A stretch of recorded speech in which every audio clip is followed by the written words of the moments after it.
Thank you for your participation. You guys are hanging right in there with that. That's awesome. Thank you so much.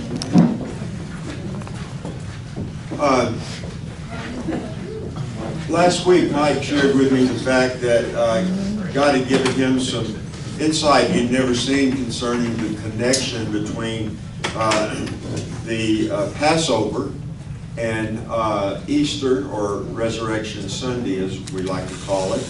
And he asked if you'd have a few minutes to share about that. And so he's going to do that for a few minutes now, and then we'll get into our Resurrection Sunday message. Christmas. Can I get that?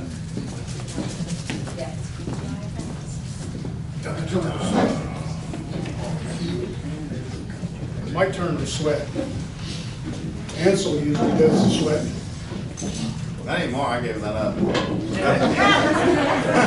He's a lawyer now. It's a great day to be alive. Amen.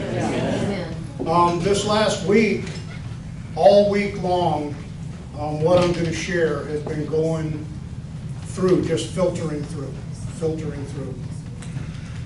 So on the night that Jesus was taken by rough hands, he'd broken bread with the disciples, saying, "This is my body, my flesh, broken for you." And then he took the cup, saying, "This is the blood of the new covenant for the remission of sins." The disciples didn't understand. A little later, the temple guards, the Jews, laid their hands upon him, and with all the fruit of hate, then the Romans, the Gentiles, took him full of hate, both groups full of anger, malice, resentment, blasphemies, uncleanness. Both groups, laying rough hands upon him, pronounced judgments and cursings.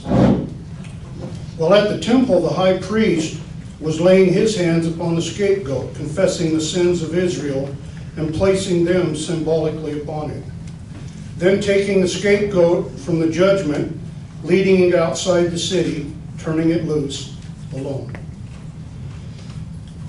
Jesus is led from the judgment of Pilate outside the city and hung upon a tree, and as it is written, "Cursed is everyone who is hung on a tree."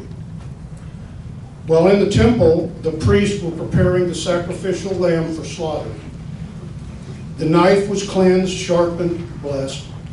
The bowl for catching the blood was blessed, cleansed. The water to mix the blood so it didn't coagulate, and the hyssop branch were at hand for the sprinkling upon the ark behind the veil.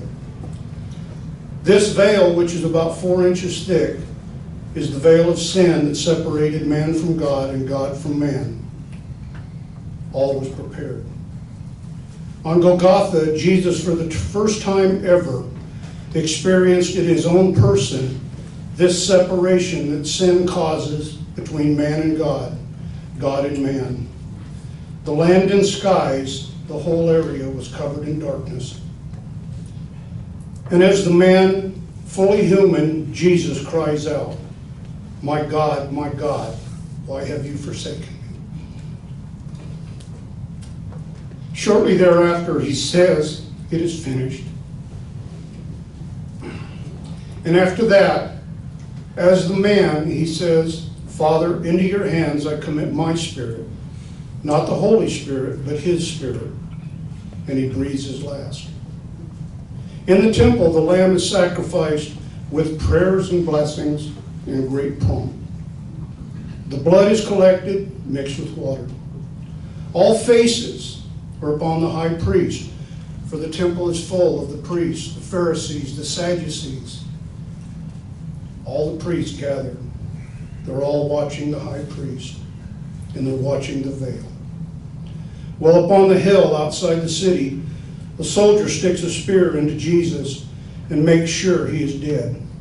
And out of this wound comes blood mixed with water. Now is fulfilled God's declaration in Leviticus 17:11. "The life of the flesh is in the blood, and I have given it to you upon the altar to make atonement for your souls, for it is the blood that makes atonement." In the temple, well, all eyes were upon the priest and upon the veil. The veil is torn from ceiling to floor. And for the first time in the life of these priests, Pharisees, Sadducees, was the Ark of the Covenant seen. Can you imagine their faces in shock, fear, surprise, awe, wonderment? This veil of sin torn, the Holy of Holies open to all eyes. That which was in darkness, the invisible, became visible, full of light. As the Holy of Holies became lightened, so the darkness lifted from the land and skies.